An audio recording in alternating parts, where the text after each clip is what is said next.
مر جاؤ مگر ضمیر کا سودا ہرگز مت کرو، کیونکہ یہ تمہارا سودا نہیں، یہ نسلوں کا سودا ہے۔ لوگوں کو مختلف قوموں، ذاتوں اور سیاسی و مذہبی فرقوں میں اسی لیے تقسیم کیا جاتا ہے تاکہ وہ کسی ظلم کے خلاف متحد ہو کر آواز نہ اٹھا سکیں۔ اوقات سے اوپر کسی کو عزت دینا خود سے دشمنی کرنے کے برابر ہے، کیونکہ کم ظرف لوگ عزت کا وزن اٹھا نہیں سکتے۔ قبرستان سے گزرتے ہوئے میں رکا، فاتحہ پڑھی اور بلند آواز سے بولا، کتنے سکون سے سو رہے ہو، بڑے خوش نصیب ہو۔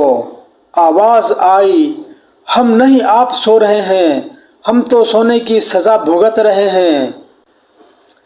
اپنے بارے میں لوگوں کو صفائیاں دے کر وقت ضائع نہ کریں۔ لوگ اتنا ہی سمجھتے ہیں جتنی ان کی اوقات ہوتی ہے۔ اخبار کی جھوٹی خبریں انسان خرید کر پڑھتا ہے، اور قرآن کی سچی خبریں مفت میں بھی نہیں پڑھتا۔ کسی بھی حالت میں اپنا حوصلہ مت چھوڑ، کیونکہ لوگ گرے ہوئے مکان کی اینٹیں بھی اٹھا کر لے جاتے ہیں۔ وسائل پر قابض لوگ غریبوں کو بتاتے ہیں کہ بھوک خدا کی آزمائش ہے۔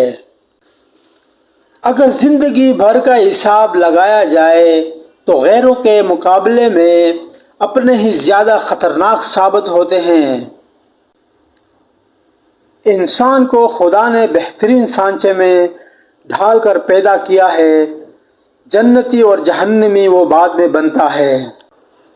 اگر زندگی میں آگے بڑھنا ہے تو اکیلے رہنا، اکیلے لڑنا اور اکیلے جینا سیکھو۔ وقت پڑنے پہ یہ دنیا کسی کی نہیں بنتی۔ کچھ لوگ آپ سے صرف اتنا ہی پیار کریں گے جتنا وہ آپ کو استعمال کر سکتے ہیں۔ جہاں فائدے رک جاتے ہیں وہاں ان کی وفاداری ختم ہو جاتی ہے۔ اپنی محبت اس انسان پر ضائع نہ کریں جسے قدر نہ ہو۔ نافرمان بیٹے کا وجود سانپ کے زہر سے بھی زیادہ خطرناک ہوتا ہے۔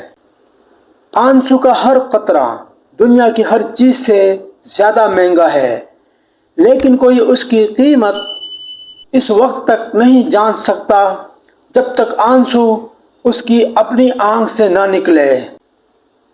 آنکھ دل کا دروازہ ہے، اس کی حفاظت کریں۔ تمام آفات اسی دروازے سے داخل ہوتے ہیں۔